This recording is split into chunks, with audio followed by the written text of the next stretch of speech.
Hello साथियों, मैं प्रकाश आप सभी का एक बार फिर से स्वागत करता हूं आपके अपने परिवार द सैल्यूशन इंस्टीट्यूट पर। उम्मीद करते हैं आप लोग अच्छे होंगे और अपनी पढ़ाई बहुत अच्छे तरीके से कंटिन्यू कर रहे होंगे। ठीक है, आज की क्लास जो हमारी रहेगी रेलवे ग्रुप डी की। तो रेलवे ग्रुप डी की प्रैक्टिस सेट कौन सा? मिक्स प्रैक्टिस सेट रहेगा मेरे दोस्त। ठीक है, तो कैसा रहेगा क्वेश्चन? तो मिक्स प्रैक्टिस सेट आज सेट नंबर 1 होगा। ठीक है भाई, आज कौन सा होगा? तो सेट नंबर 1 होगा। ठीक है, आइए बात करते हैं कि अपने पहले प्रश्न में कि पहला प्रश्न क्या है मेरे दोस्त कि एक लड़के को 495 को 36 की क्या एक लड़के को 495 को 36 से गुणा करना था, परंतु प्रश्न में दिए गए अंकों में से एक अंक को गलत पढ़ने के कारण उसका उत्तर 16,740 आया। उसने किस अंक को गलत पढ़ दिया? भैया बताइए कि उसने किस अंक को गलत पढ़ दिया मेरे दोस्त? ऑप्शन नहीं है क्या किसी क्वेश्चन में? ओके, दो क्वेश्चन में क्या है? वो ऑप्शन नहीं है। चलिए ठीक है, क्या दो प्रश्न में क्या है? ऑप्शन नहीं है मेरे प्यारे भाई। ठीक है, आइए बात करते हैं अपने पहले प्रश्न कि पहला प्रश्न क्या था। तो एक लड़के को 495 को 36 से गुणा करना था। किससे? 495 को किससे गुणा करना था? 36 से गुणा करना था। ठीक है, तो करना था, परंतु प्रश्न में दिए गए अंकों में से एक अंक गलत पढ़ने के कारण उसका उत्तर 16,740। तो उसने क्या कोई एक अंक गलत पढ़ दिया। किससे? 36 से गुणा करना। आंसर कितना आ गया प्यारे भाई? तो 16,740 आ गया। ठीक, कितना आ गया? तो 16,740 मेरे प्यारे भाई। तो बताइए, तो एक 36 किससे? 18 दो 36, 18 18 छक्का, तो 18 से काटिए, 18 दूनी 36, ये भी 18 से, 6 1 7, 7 7 14, 14 4 18, ये भी 18 से कट रहा है मेरे प्यारे भाई। बताइए, 18 9 या 162, 18 9 या 162, कितना बचा? 5, 18 का 54। तो ये हो गया, दो एक कम दो, दो चौका 8, एक दो छंग 12, दो पंचे 10। एक्स की वैल्यू कितना आई? तो 465।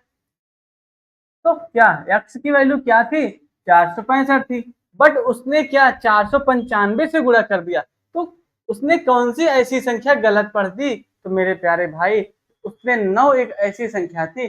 कौन सी संख्या? तो 9 एक ऐसी संख्या थी जो गलत क्या कर दिया? वो पढ़ दिया। ठीक है, तो 9 क्या होगी? वो इसका करेक्ट जवाब हो। 9 की जगह हमें क्या लिखना था? 6 लिखना था। ठीक है प्यारे भाई, ये रहा आपका पहला प्रश्न। दूसरा प्रश्न क्या है कि स्लम डॉग मिलियनियर पुस्तक के लेखक विकास स्वरूप को 845 को 45 से गुणा क्या पहले क्वेश्चन के जस्ट इसका क्या है एकदम हूबहू कॉपी कर दिया गया। ठीक है, 845 को 45 से गुणा करना था, परंतु प्रश्न में दिए गए अंकों में से एक अंक को गलत पढ़ने के कारण उसका उत्तर 37,800 आया। उसने किस अंक को गलत पढ़ा था? तो बताइए भाई, उसने किस अंक को गलत पढ़ा था? गुणा किससे करना था? 845 गुणे किससे किससे किया? 845 गुणे 45, गुणा इससे कर दिया। और गुणा किससे? कोई एक अंक, इस संख्या में कोई एक अंक क्या वो गलत पढ़ दिया है। तो परंतु प्रश्न में दिए गए अंकों में से एक अंक को गलत पढ़ने के कारण कोई एक अंक, तो मानते हैं एक्स से गुणा करके 45, इससे 45 से गुणा कर दें। आंसर कितना आया? तो 37,800 क्या हुआ इसका उत्तर आ गया। अब भाई इसको काटिए आप। 9 पचे 45, 9 चौको 36, एक 9 दूनी 18, 0 0। ठीक है, 5 एक कम 5, 5 8 40, 5 चौको 20। एक्स की वैल्यू क्या आई भाई? 840 आई। तो मेरे प्यारे दोस्त बताइए मेरे भाई, तो उसने ऐसी कौन सी संख्या गलत पढ़ दी थी? तो उसने जीरो की जगह क्या पढ़ दी? वो 5 पढ़ दिया था। उसने क्या जीरो की जगह वो 5 पढ़ दिया था। क्या ये इसका क्या होगा? 5 इसका करेक्ट जवाब होगा। ठीक है, करेक्ट जवाब होगा। ठीक है भाई, यहाँ तक बात समझ में? आइए देखते हैं तीसरा प्रश्न कि व्यंजक 0.00 क्या व्यंजक 0.00156000 में सार्थक अंक कितने होंगे? भैया सार्थक अंक आप कहाँ पढ़े होंगे? सार्थक अंक पढ़े हैं कि नहीं बताइए। 1.6000 में सार्थक अंक किसका? सिग्निफिकेंट फिगर्स का बताना है। सिग्निफिकेंट फिगर, ठीक है। तो हमें क्या सार्थक अंक बताना है मेरे प्यारे दोस्त कि 0.00156 भैया जितने अंक दिए हैं, क्या जितने अंक दिए हैं, अगर अंक के बाद क्या लगा, अगर अंक के बाद 0 लगा हुआ है तो क्या होगा, वही क्या वो पूरे टोटल क्या हो जाएंगे, सार्थक अंक। अगर अंक के बाद 0 आता है तो वो क्या, वो सार्थक अंक नहीं होते हैं। इसमें टोटल कितने सार्थक अंक हो गए मेरे प्यारे भाई? कितने? ऑप्शन नंबर डी क्या होगा करेक्ट जवाब, ऑप्शन नंबर डी। 4 6 इसमें क्या है, वो सार्थक अंक है। भैया सार्थक अंक की परिभाषा, आइए सार्थक अंक के बारे में थोड़ा सा डिस्कशन कर लेते हैं कि सार्थक अंक होता क्या है, कि सार्थक अंक क्या होता है भैया। सार्थक अंक, ठीक है, सार्थक अंक क्या होता है? सार्थक अंक किसी भौतिक राशि को क्या, किसी भौतिक राशि को यथार्थता से क्या, किसी भौतिक राशि को यथार्थता से व्यक्त करने वाले अंक को ही क्या कहते हैं, सार्थक अंक कहते हैं भाई। सार्थक अंक की परिभाषा क्या है? किसी भौतिक राशि के को यथार्थता क्या, यथार्थता से व्यक्त करने वाले अंक को हम क्या बोलते हैं, वो सार्थक अंक कहलाते हैं। सार्थक अंक का रूल क्या है कि सभी क्या, सभी कि सभी अशून्य अंक क्या, वो सार्थक अंक होते हैं। क्या सभी जो जितनी गिनती होती हैं वो क्या होता है, वो भैया वो सार्थक अंक होते हैं, ठीक है। तो बताइए मेरे प्यारे दोस्त, इसमें कितने सार्थक अंक हैं? 150086 में कितने सार्थक अंक हैं बताइए। तो आप गिनती करिए कि 1 2 3 4 5 6, ये 6 क्या हो गए इसके सार्थक। 6 कितने हैं? 6 इसमें सार्थक अंक हैं। कितने? 6 का इसमें 6 सार्थक अंक हैं, ठीक है। यहाँ तक बात समझ में आई? हाँ यहाँ तक बात समझ में आई, ठीक है। दूसरा नियम इसका क्या, पहला नियम मैंने क्या बताया कि सभी अशून्य अंक क्या होते हैं, सार्थक अंक होते हैं। दूसरा इसमें क्या है कि दो अशून्य अंकों के बीच क्या, दो अशून्य अंकों के बीच आने वाले क्या शून्य भी क्या, वो सार्थक अंक होते हैं। जैसे मैंने आपको बताया कि अशून्य संख्या क्या, वो जो गिनती लिखी 1 2 4 3 4 5 क्या, वो अशून्य संख्या है। अगर इसके बीच और इसके बीच में कोई शून्य आ जाएगा तो वो क्या होगा, मेरा सार्थक अंक होगा, ठीक है। ये चीज आप दिमाग में नोट कर लीजिएगा। तीसरा नियम मेरे दोस्त क्या है कि यदि संख्या 1 से कम हो, क्या यदि संख्या 1 से कम हो तो दशमलव के दाएं तथा अशून्य के बाएं वाले शून्य सार्थक अंक नहीं होते हैं। जैसे मैंने आपको क्या बताया कि 0.001560008, ठीक है। अब क्या कह रहा है तीसरा नियम कि अशून्य अंक के क्या, अशून्य अंक के बाएं क्या, अशून्य अंक के बाएं, इधर के बाएं और दशमलव के दाएं क्या, दशमलव के दाएं क्या जितने जीरो होते हैं वो क्या मेरे, वो सार्थक अंक नहीं होते हैं। क्या वो सार्थक अंक नहीं होते। क्या भाई इसमें कितने सार्थक अंक हैं? तो इसमें भी 6 सार्थक अंक हैं, ठीक है प्यारे दोस्त। ये क्या हो गया, ये तीसरा नियम है। चौथा नियम क्या है मेरे भाई? तो चौथा नियम क्या है कि दशमलव बिंदु के अंतिम शून्य अंक के दाहिने क्या, दशमलव बिंदु के अंतिम अशून्य अंक के दाहिने तरफ के शून्य सार्थक अंक होते हैं, ठीक है।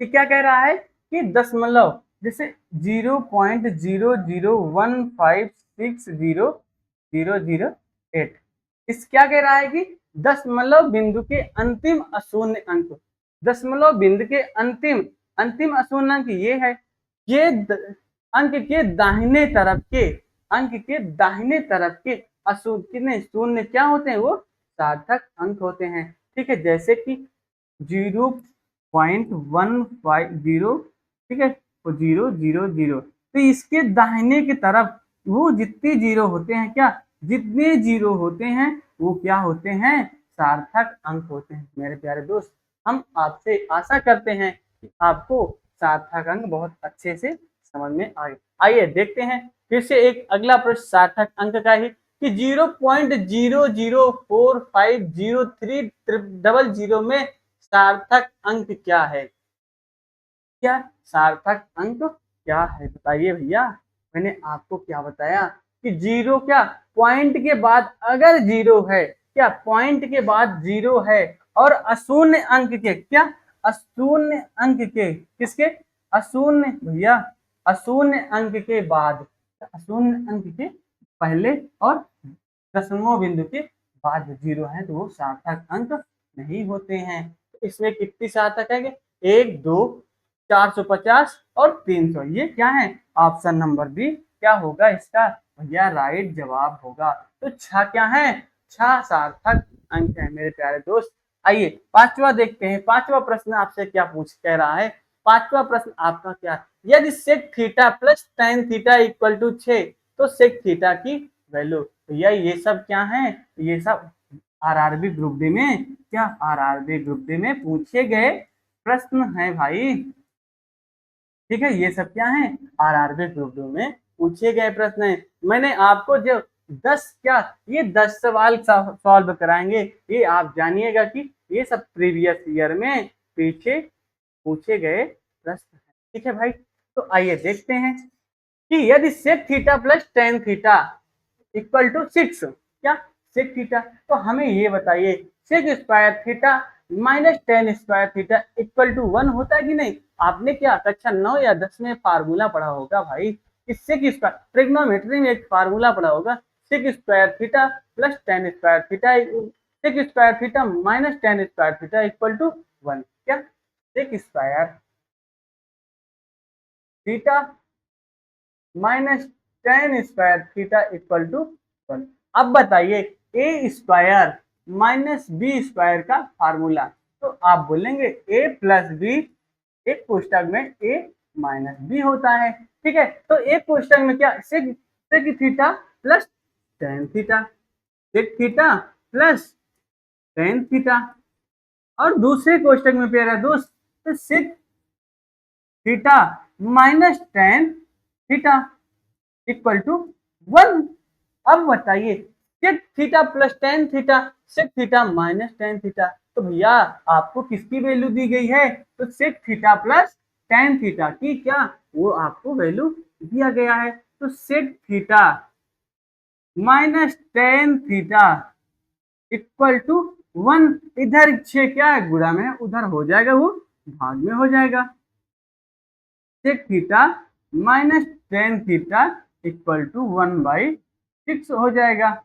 ठीक है, हमें किसकी किसकी वैल्यू पता लग गई, sec theta minus tan theta equal to 1/6, sec theta plus tan theta equal to 6। यहाँ तक क्या हमने सॉल्व कर लिया।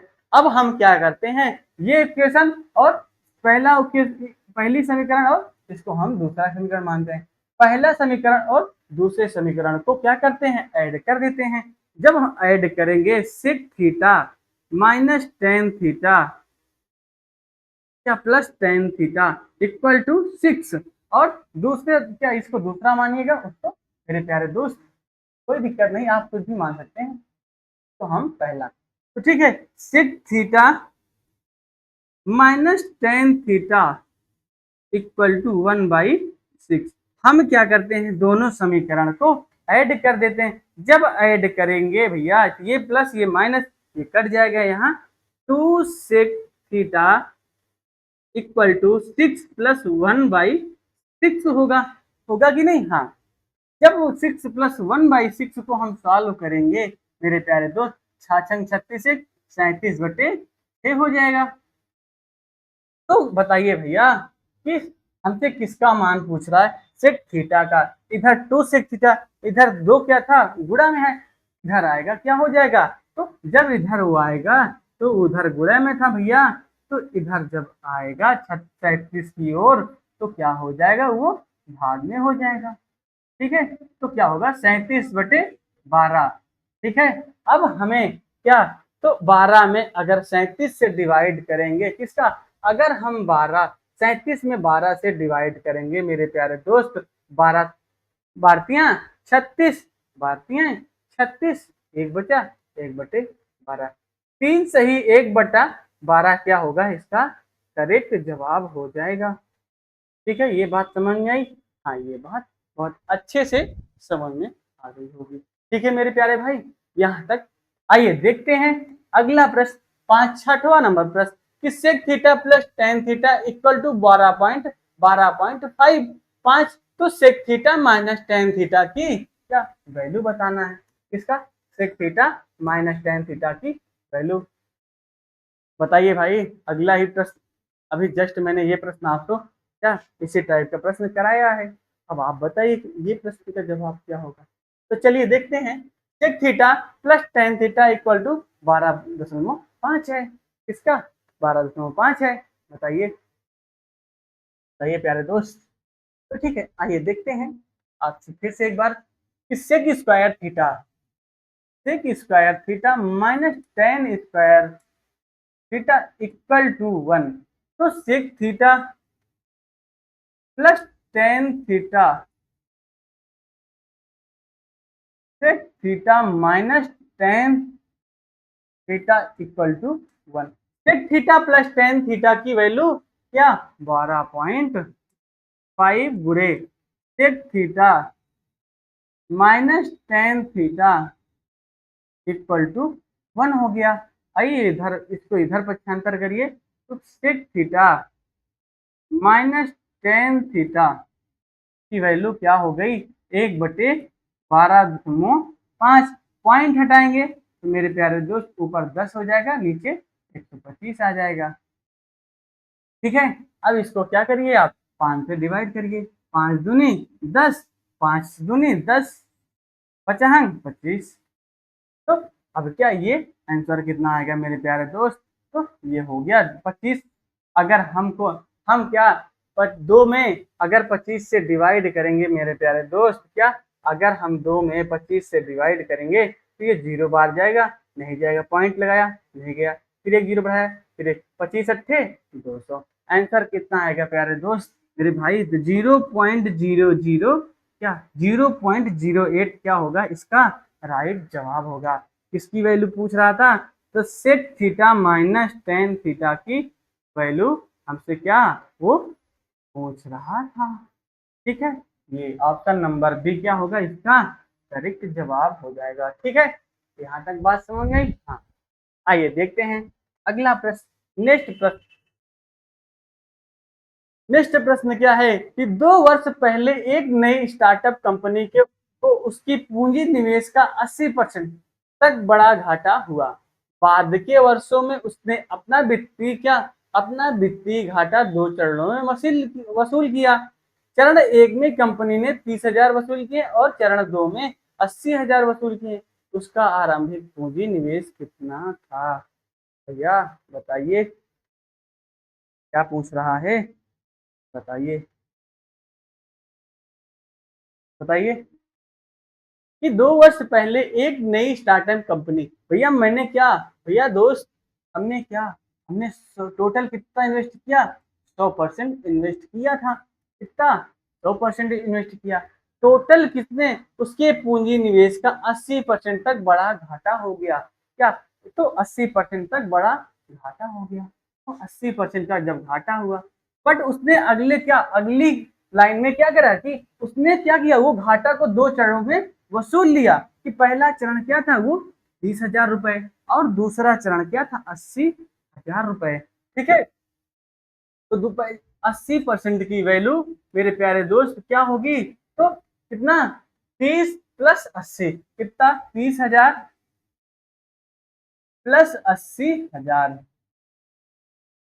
ठीक है, 80% की वैल्यू क्या आई, 1,10,000 आया। क्या, 1,10,000 आया।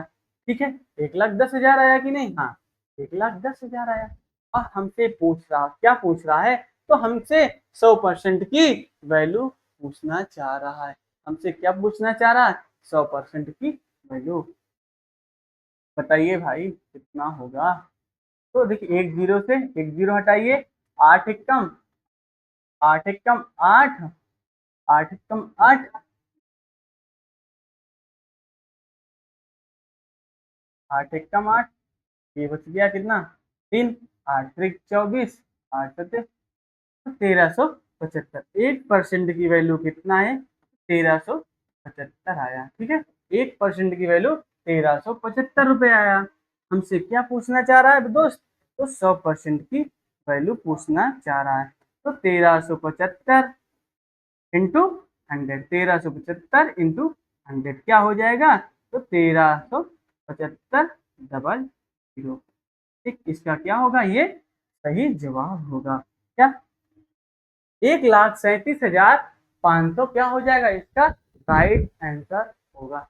ठीक है भाई, आइए देखते हैं अगला प्रश्न। नेक्स्ट प्रश्न बताइए, नेक्स्ट प्रश्न क्या है कि 4 साल के समय में नदी पर पुल बनाने के लिए कई लोग नियुक्त किए गए। भैया एक पुल बनाना था, उसका ड्यूरेशन, उसका टाइम पीरियड कितना था, तो 4 साल था। ठीक है, 4 साल था कि नहीं। पहले वर्ष के अंत में कर्मचारियों की संख्या 5% कम हो गई। कितना, 5% की कम हो गई। और यह कमी दूसरे वर्ष के अंत में फिर से दोहराती है। दूसरे वर्ष भी क्या हो गया, वो 5% क्या हो गया, कमी हो गई, 5% की कमी हो गई। ठीक है, दूसरे वर्ष की कमी क्या हुई, वो भी 5% की कमी।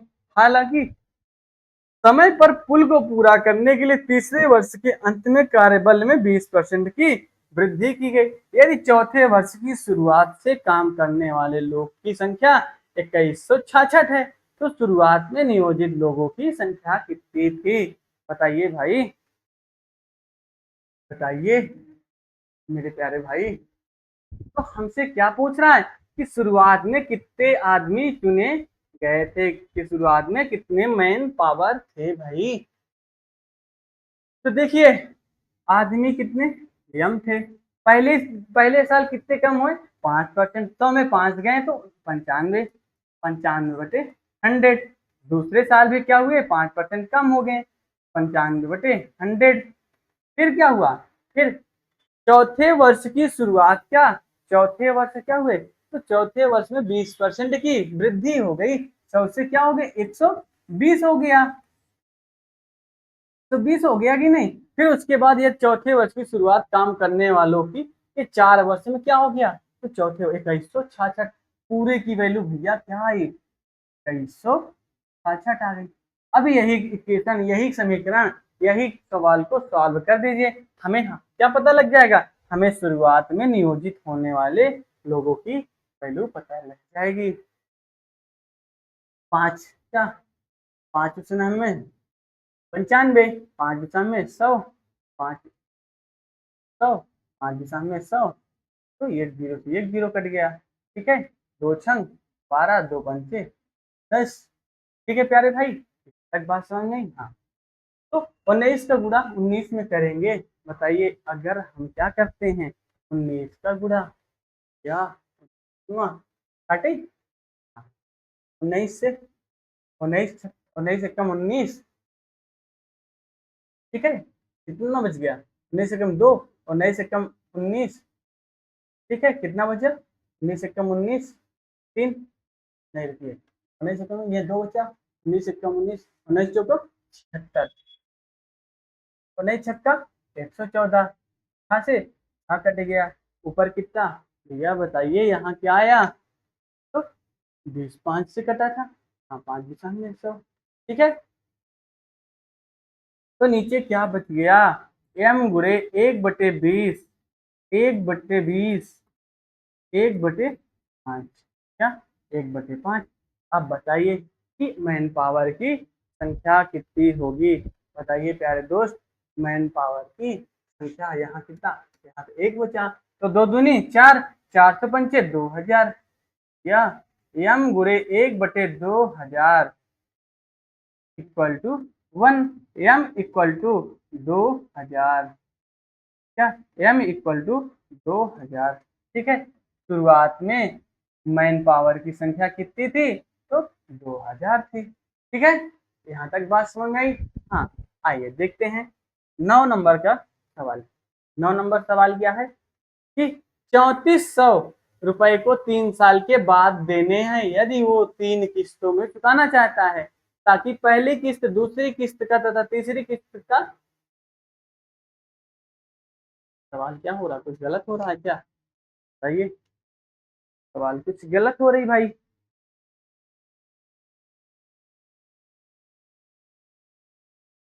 $3,400 is payable after 3 years if it is to be paid in 3 installments each year. First installment is one of the second and of the third installment। अरे 1 मिनट रुकिएगा, थोड़ा सा क्वेश्चन देखते हैं। ठीक है प्यारे भाई, क्वेश्चन देखें।